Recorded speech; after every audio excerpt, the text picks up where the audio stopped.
dormant. I'm always aware when you do a big community engagement project, you think, oh, we've just done this great voice project. Do we now leave them to their own devices for the next 3 years and hope they're going to come back? And you know, there's the programming challenges. How do you find another product of a similar nature or an appropriate contemporary dance work to bring in? Like, have you planned for the next step or the next instalment? Within this project, I mean, obviously this was a two-pronged project. So the second one's happening in October, and we are in discussion with the funding body DCA towards rolling that into the Boost program. It's $1 million over 4 years.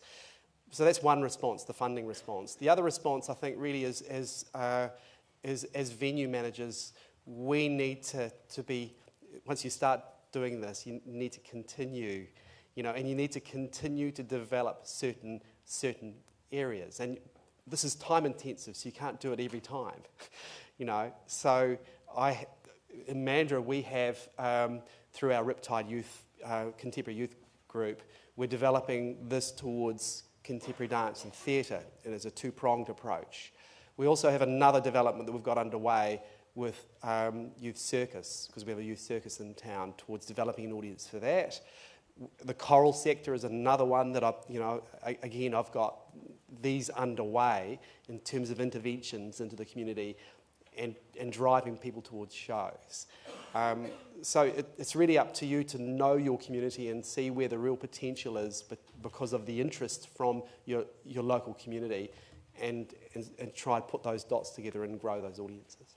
In terms of contemporary dance, can I just add to that?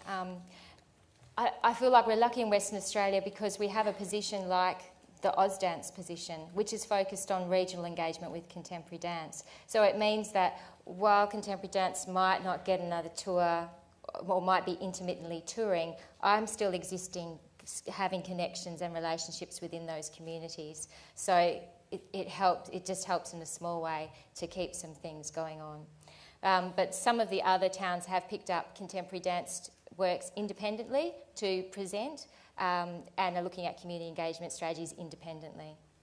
Also, we have had feedback that a number of the communities have indicated that they're thinking about whether they can just divert existing resources, whether it would be better used to employ a local artist, for example, on a project that they're getting through other touring mechanisms to do this style of engagement. So I think, you know, obviously it'd be great if we do get the Boost funds allocated to this kind of model where we're allowed to spend funds on the community engagement, but ultimately it does have to be something where really it's about building capacity, you know, in individual venues and holding that knowledge within the venue and not losing it every time someone moves on, so that it becomes a way of doing business, or, you know. Can you do